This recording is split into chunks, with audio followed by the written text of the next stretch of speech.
आने वाली पीढ़ी को माँ का असल खुशनसीब नहीं है।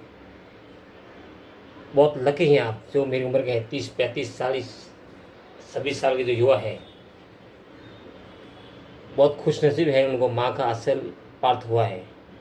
और जो आने वाली पीढ़ी है 2026, 10 साल के बाद जो पीढ़ी आने वाली है, उनको माँ का असल नसीब में नहीं है। क्योंकि जो हमारी माँ है, जो इस उम्र के जो आदमी हैं उनकी माँ है, उन्होंने घाघरा ओढ़नी, पैरा में वो था उनका कार ओढ़नी पहनते थे। तो अभी जो पीढ़ी है वो जीन्स और टी शर्ट, दुपट्टा नहीं है, तो फिर असल लाओगे कहाँ से? माँ का असल वो असल है, वो साहब है। तो ऐसी के रूप में भी आपको इतनी ठंडक नहीं मिलती है। माँ के असल वो सुरक्षा है, वो ठंडक है, और वो परछाई, वो साफ है, मतलब वो महसूस होती है।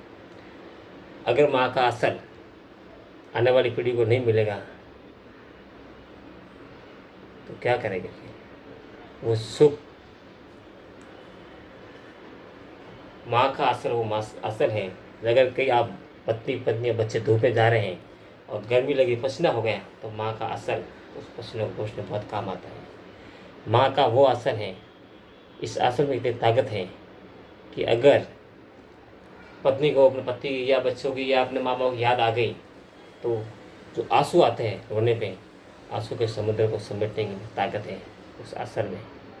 माँ का असल वो असल है जो आप रोड पे जा रहे हैं और अगर आगे बच्चों को लग गया या आगे किसी पति को लग गया, तो आप अपने ओढ़नी में से दुपट्टे से फाड़ के उसको हाथ में बांध सकते हैं कि लग गया। तो माँ का असल वो असल है जो अगर पति खाना खाने बैठे अपने पिया, और अगर थाली में कोई गंदगी है, मान लो कोई है, तो उस असल से कचरा पूछ के आप थाली में कर सकते हैं।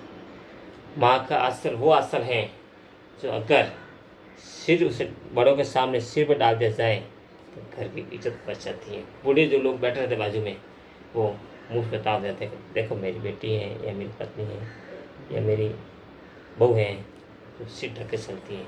आंसू में ताकत है। लेकिन खुश नसीब है वो लोग जिनको असल नसीब हुआ है। लेकिन आने वाली पीढ़ी को ये असल नसीब नहीं होने वाला है, क्योंकि आने वाली जो पीढ़ी है, जो लड़कियां हैं, वो जीन्स और टॉप पहनती है। असल कहाँ से लाओगे? बच्चे को धूप से कैसे बचाओगे? आप धूप में जा रहे हैं, उसको पल्लू कैसे डालोगे?